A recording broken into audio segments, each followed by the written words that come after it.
Hi, my name is Jina Su, and I'll be presenting highlights from our paper, Data-Driven Implications for Translating Evidence-Based Psychotherapies into Technology-Delivered Interventions. Mental health disorders are a leading cause of disability and death worldwide, with over 18% of U.S. adults experiencing a mental illness per year, and evidence-based psychotherapy is effective for treating mental health conditions. One such evidence-based psychotherapy is dialectical behavioral therapy, or DBT. DBT is a skill-based therapy designed to support people with complex disorders in developing concrete coping skills. And although DBT can help people successfully manage a wide range of disorders, it has generally been difficult or impossible to quantitatively analyze the effectiveness of particular skills in real-world contexts. On the other hand, mobile mental health interventions have the potential to reduce financial and time burdens associated with in-person therapies and to increase engagement and comfort in providing honest disclosure. But only 10% of commercially available depression apps meet evidence-based principles, and many people view current digital psychotherapies as ineffective. However, the translation of evidence-based psychotherapy into mobile apps and the collection of usage data within those apps provides new opportunities to conduct analysis on the effectiveness of these interventions, informing designs that provide the best possible support. So in this work, we examined the effectiveness of individual DBT skills using Pocket Skills, a mobile app designed to provide holistic support for DBT, which composed of several modules and skills. We leveraged data from a prior month-long field study of Pocket Skills with 100 participants and applied a combination of statistical and machine learning methods. We collected participant characteristics through surveys and app usage data, including self-reported ratings of skill effectiveness. For example, emotion regulation skills asked people to rate their emotional intensity before and after completing the skill.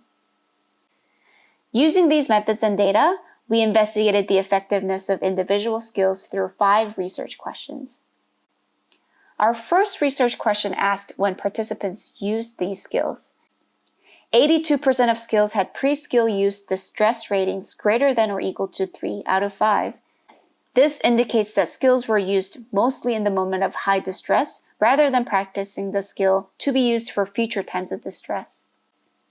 Therefore, designers should consider how to best adapt skills for different emotional contexts. For example, a tool could guide people towards skills that are most likely to be effective in the moments of distress while supporting discovery and development of new skills when not in distress. Our next research question investigated if particular skills were more effective, and indeed we found that some skills were more helpful than others. For example, distress-tolerant self-soothe skills resulted in less skill improvement by up to 0.9 points.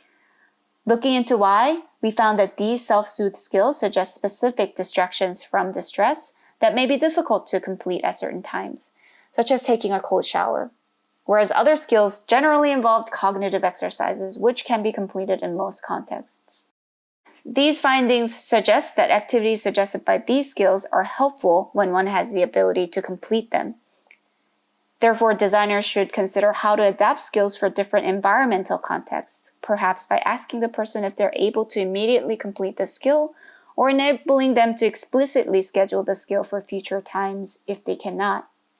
Next, we looked at the skill effectiveness across different subgroups of people, and found significant differences based on age, education, disorder type, and more.